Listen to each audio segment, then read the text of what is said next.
नमस्कार साथियों, आइए हम लोग सॉल्व करते हैं मूल विधि का। देखिए सेट नंबर 12। क्वेश्चन नंबर 1 देखते हैं। उत्तर प्रदेश जमींदारी विनाश एवं भूमि व्यवस्था संशोधन अधिनियम कब पारित किया गया? 1 का डी 1958 में पारित किया गया। क्वेश्चन नंबर 2, लोकहितवाद को सफल बनाने के लिए उच्चतम न्यायालय ने किन नियमों को शिथिल कर दिया है? 2 का ए प्रक्रियात्मक नियमों को शिथिल कर दिया है। क्वेश्चन नंबर 3, इनमें से कौन से मामले ऐसे हैं जिनमें जनहित याचिका दायर की जा सकती है? 3 का पी है, राज्य सरकार के भारी कर लगाने के निर्णय के कारण गरीब लोग प्रभावित होते हैं। क्यू है, सड़कों सीवर आदि को बनाए रखने के लिए। आर है, ट्रैफिक समस्या से बचने के लिए व्यस्त सड़कों से बने होर्डिंग और साइन बोर्ड को हटाने के लिए। 3 का ए पी क्यू और आर तीनों के मामले में आप जनहित याचिका दायर कर सकते हैं। अनुच्छेद 32 के तहत आप उच्चतम न्यायालय में और 226 के तहत उच्च न्यायालय में दायर कर सकते हैं। क्वेश्चन नंबर 4, साइबर अश्लीलता का कारण बनने वाली सामग्री के लिए सामग्री की प्रकृति होगी। 4 का ए है, जिस सामग्री को प्रकाशित या प्रसारित किया जाता है वह कामुक है। ये सही है। बी, सामग्री कामुक अभिलाषा के लिए अपील करती है। ये भी सही है, साइबर अश्लीलता में आएगा। सी, सामग्री के प्रभाव के कारण किसी भी व्यक्ति के बिगड़ने और भ्रष्ट होने की संभावना कम है। ये गलत है। 4 का डी ए और बी सही है।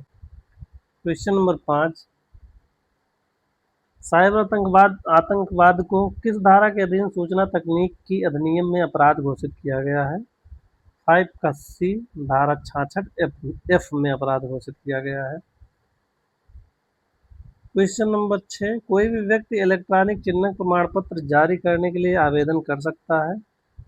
6 का डी, प्रमाणकर्ता प्राधिकारी को। जैसे कभी कभी दोस्तों सॉल्व करते समय ये ध्यान देना चाहिए, अगर क्वेश्चन पढ़े आपको नहीं समझ में आ रहा है तो आप ऑप्शन को लेमिनेट करिए और जब एक दो दो ऑप्शन बचे उसमें से एक टिक कर दीजिए। 50-50 पे आए आप जरूर टिक करिए। क्वेश्चन नंबर 7, सूचना प्रौद्योगिकी संशोधन अधिनियम 2008 27 अक्टूबर को लागू हुआ। 7 का ए 27 अक्टूबर 2009 को लागू हुआ। क्वेश्चन नंबर 8, श्री अटल बिहारी वाजपेयी की राष्ट्रीय गठबंधन की सरकार ने आतंकवाद से निपटने के लिए कौन सा अधिनियम पारित किया? 8 का ए पोटा अधिनियम पारित किया। क्वेश्चन नंबर 9, राष्ट्रीय सुरक्षा कानून के अधीन गिरफ्तारी का आदेश देने का अधिकार किसे प्राप्त है? 9 का सी, केंद्र सरकार को राज्य सरकार दोनों को प्राप्त है। 9 का सी सही है। क्वेश्चन नंबर 10, भ्रष्टाचार निवारण अधिनियम की किस धारा में अपील उपबंधित है? 10 का डी, धारा 27 में अपील उपबंधित है। क्वेश्चन नंबर 11, विशेष न्यायाधीश अपराध का विचारण करेगा। 11 का बी, दिन प्रतिदिन वह विचारण करेगा। 10, उन सभी व्यक्तियों द्वारा प्राप्त किया जाना चाहिए जो 12 का सी, जो स्रोत पर कर कटौती के लिए जिम्मेदार है। क्वेश्चन नंबर 13, सूचना अधिकार अधिनियम के अंतर्गत सक्षम प्राधिकारी द्वारा नियम बनाने की शक्ति वर्णित है। 13 का ए, धारा 28 में वर्णित है। क्वेश्चन नंबर 14 के तहत सूचना का अधिकार अधिनियम में यह प्रावधान है कि कोई भी जानकारी जो जांच की प्रक्रिया अपराधियों के खिलाफ मुकदमा चलाने में बाधा डालती है का खुलासा करने की आवश्यकता नहीं है। 14 का डी, धारा 8 के 1 के एच में है। क्वेश्चन नंबर 15, बाद में बाल अधिकारों का संरक्षण, उन्नयन और हिफाजत करने के लिए वर्ष 2007 संवैधानिक निकाय के रूप में किसकी स्थापना हुई? 15 का डी, राष्ट्रीय बाल अधिकार संरक्षण आयोग की स्थापना हुई 2007 में। क्वेश्चन नंबर 16, मानव अधिकार संरक्षण अधिनियम 1993 में अधिनियम के उपबंधों को प्रभावित करने में कोई कठिनाई होने पर उन्हें दूर करने की शक्ति किसे प्राप्त है? 16 का डी, केंद्र सरकार को प्राप्त है। क्वेश्चन नंबर 17, राष्ट्रीय मानव अधिकार आयोग किसके अन्वेषण दल द्वारा संबंधित शिकायतों की जांच करा सकेगा? 17 का डी, ए एवं बी दोनों। ए है केंद्र सरकार की एजेंसी से, बी है राज्य सरकार की एजेंसी से, किसी से भी वह जांच करा सकेगा। क्वेश्चन नंबर 18, मानव अधिकार अधिनियम की धारा 2E में दी गई परिभाषा के अनुसार मानव अधिकार न्यायालय से अभिप्राय है। 18 का ए इस अधिनियम की धारा 3 में दिए गए न्यायालय से है।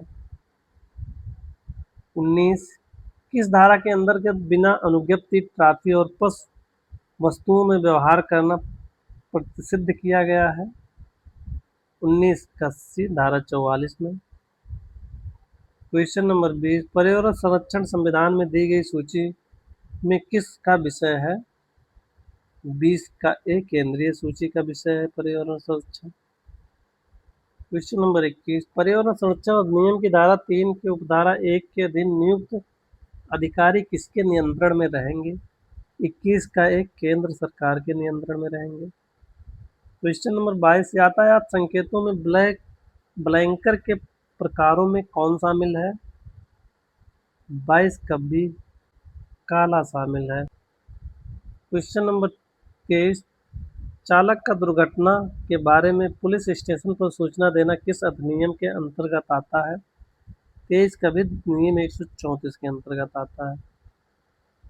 24, ई कोर्ट और ई रिक्शा के लिए किया गया प्रावधान मोटर वाहन अधिनियम 1988 की धारा 2 का ए के अंतर्गत आता है।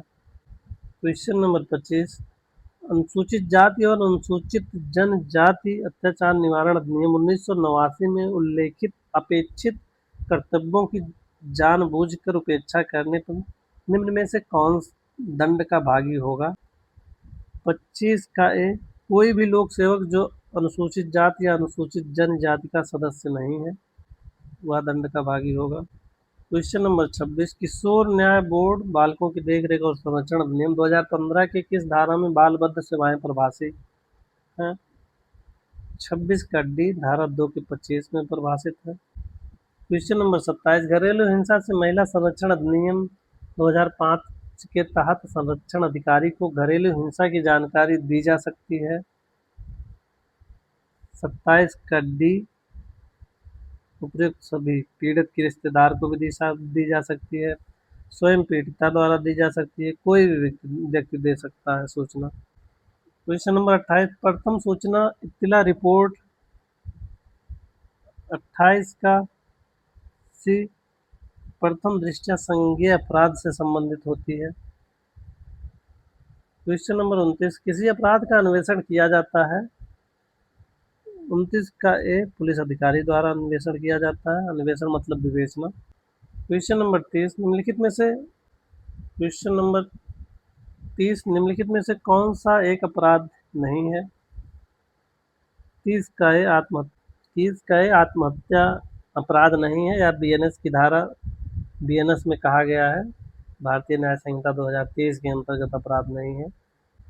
क्वेश्चन नंबर 21, निम्नलिखित में से कौन से एक अपराध के लिए संपत्ति की प्राइवेट प्रतिरक्षा के अधिकार का विस्तार स्वेच्छा से मृत्यु कारित करने तक का है? 31 का सी, लूट।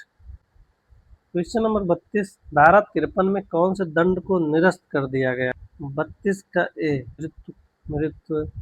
क्वेश्चन नंबर 33, निम्नलिखित में से कौन अपराध के आवश्यक तत्व हैं? 33 का सी, 1, 2, 3 अपराध के तत्व मानव प्राणी दुराशय आपराधिक कृत, 1, 2, 3 तीनों अपराध के आवश्यक तत्व हैं। क्वेश्चन नंबर 34, भारतीय साक्ष्य अधिनियम 2023 में अन्यत्र उपस्थिति का सिद्धांत दिया गया है। 34 का सी, धारा 9 में दिया गया है। क्वेश्चन नंबर 35, भारतीय नागरिक सुरक्षा संहिता 2023 की धारा 2 के बी के अनुसार जमानत की जा सकती है। 35 का डी, ए और बी दोनों पुलिस अधिकारी द्वारा और न्यायालय द्वारा। ए और बी दोनों सही है। क्वेश्चन नंबर 36, भारतीय नागरिक सुरक्षा संहिता 2023 में जमानत पत्र परिभाषित है। 36 का डी, धारा 2 के डी में जमानत पत्र परिभाषित। 37, भारतीय न्याय संहिता 2023 में न्यायाधीश को परिभाषित किया गया है। 37 का सी में परिभाषित किया गया, 2 के 16 में न्यायाधीश को परिभाषित किया गया है। क्वेश्चन नंबर 38, भारतीय न्याय संहिता 2023 की धारा 80 संबंधित है। 38 का एक दहेज मृत्यु से संबंधित है। क्वेश्चन नंबर 39, जोसेफ साइन बनाम भारत संघ का मामला संबंधित है। 39 का बी जारता। क्वेश्चन नंबर 40, सायरा बानो बनाम भारत संघ का वाद संबंधित है। 40 का ये फेमस है, इसे आप जान ही रहे होंगे, 3 तलाक से संबंधित है। धन्यवाद दोस्तों।